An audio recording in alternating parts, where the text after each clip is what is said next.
Hey now, what is up, everybody?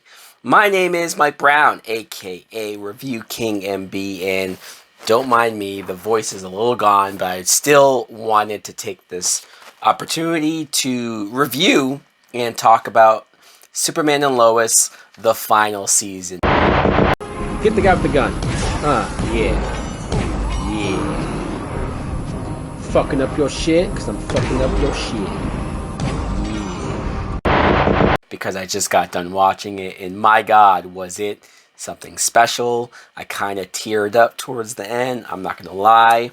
So, this season started with Superman fighting Doomsday, and I was impressed, not just with the first fight at the beginning of the season, them fighting on the moon, but then you get to the finale and they fight again, and it floors me that a CW budgeted show was able to pull off a fight with Superman and Doomsday as good as this. I remember being younger and watching Smallville, and they couldn't afford to do a Superman and Doomsday fight, so they had to go the cheap route. It lasted seconds, and then being disappointed in the BVS Superman Doomsday fight, especially the way Doomsday looked. Doomsday looked incredible here. Like, design wise, he looked great, especially his final form, full of bones. I mean, you can debate all day long on whether or not you like the fact that this Doomsday was created from the Bizarro that was tortured and created by Lex Luthor. A lot of these new versions of Doomsday loves to have Lex be the creator of him, but I thought it was fine. I thought it worked out perfectly, especially where it all ended up. I also liked how throughout the season they took the opportunity to use a bunch of flashbacks of Superman and Lois, maybe back in Metropolis when they were dating or when they first told her father who he was. We actually got to see Jimmy Olsen interact with Clark Kent and their friendship or lack thereof because of Superman's secret. That was all great. Superman, I didn't talk about how he died.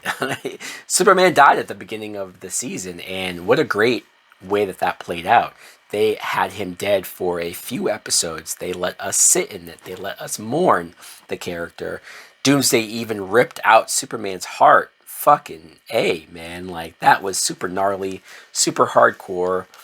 Also, General Lane, Lois's father, him getting killed by Doomsday, him giving his heart to Superman, and that's how Superman comes back to life. I thought that was unique. That was different as far as how do you resurrect Superman.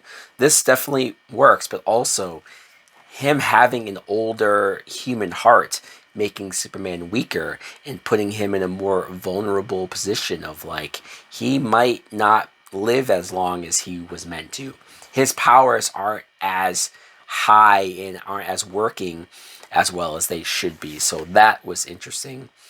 Jordan is still very annoying. I'm sorry, I feel bad, especially towards that actor, but he's very whiny. He's super complainy, especially earlier in the season when it's like he tried to be a superhero and oh, I failed. I'm the one who, which he did. He did cause Superman's heart to get destroyed. So he gives up being a superhero and he's all mopey and depressy after that.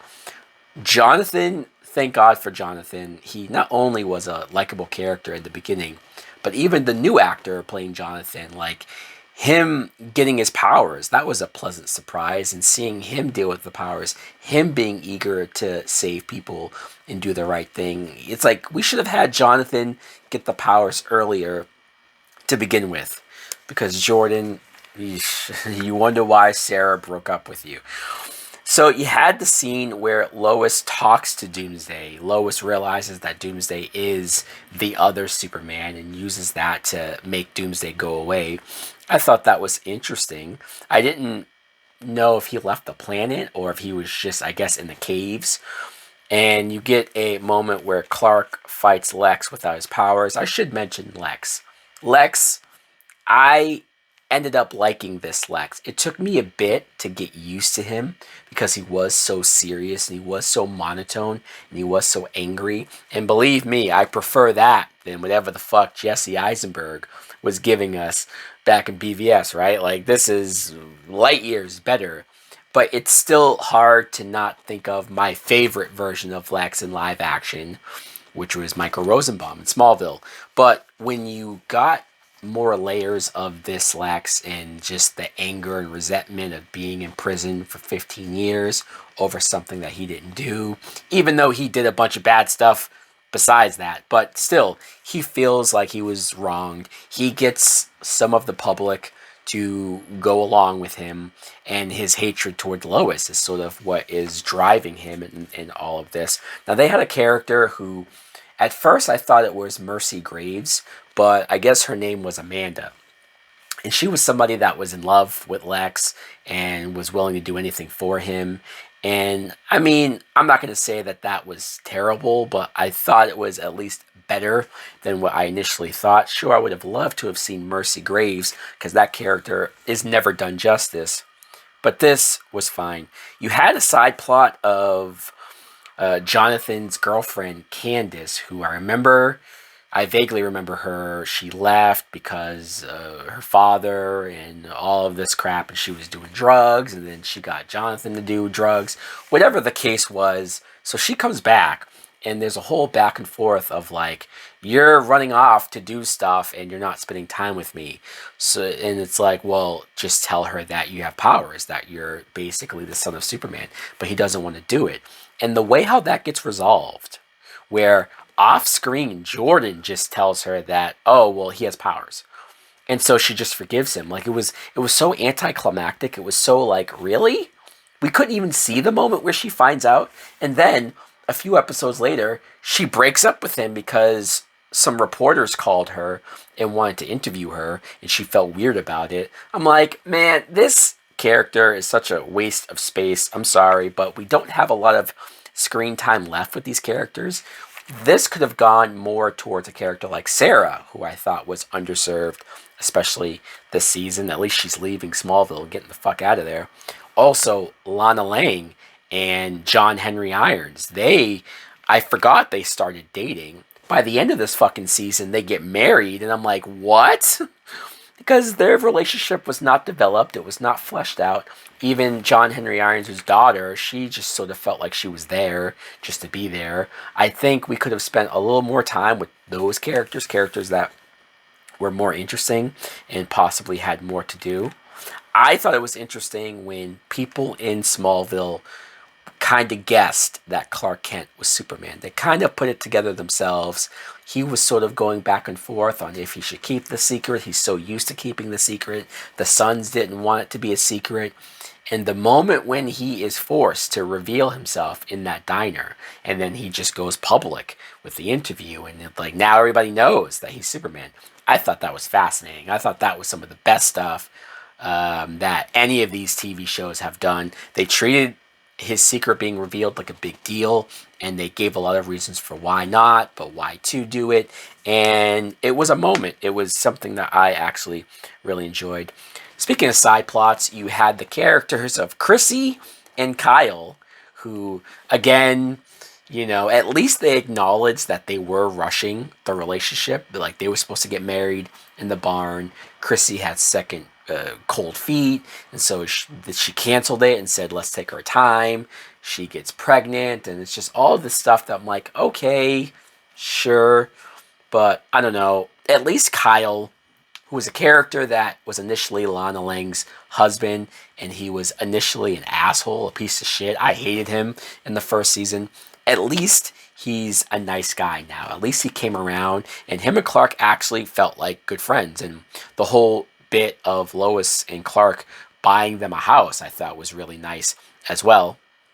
So like I said, Superman fights Doomsday again, and also fights Lex. So budget-wise, I was very impressed. I know the CGI, it was what it was. I'm not saying it was perfect. It was a little wonky-jonky at times, but I thought it looked good enough that I was able to go along with it, and way better probably than it had a right to be.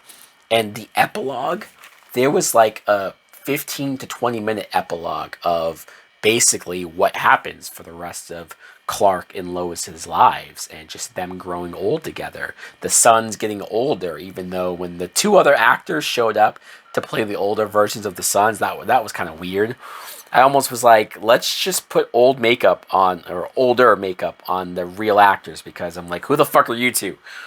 But they show that like Lois's cancer comes back, and her death scene actually brought me close to tears. Like, it was really sad to see all of that, the way how the actors played that out. And then seeing Clark go on to get Crypto the dog, but then eventually, of course, his heart gives out and his death, and him reuniting with Lois in heaven, I assume.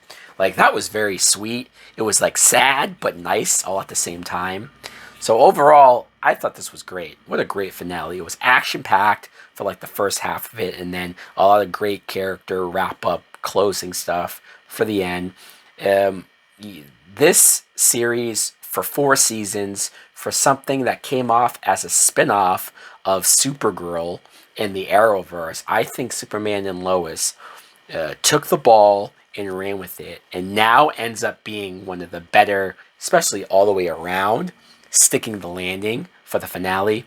This ends up being one of the better CW DC shows that they've ever done. So guys, let me know in the comments below what you think of Superman and Lois. If you've watched the final season, the final episode, did you like it as well? Thanks for watching. Like, comment, subscribe. Later. Oh yeah. Today I feel Super Bowl. Feel it in your mind. You lose control.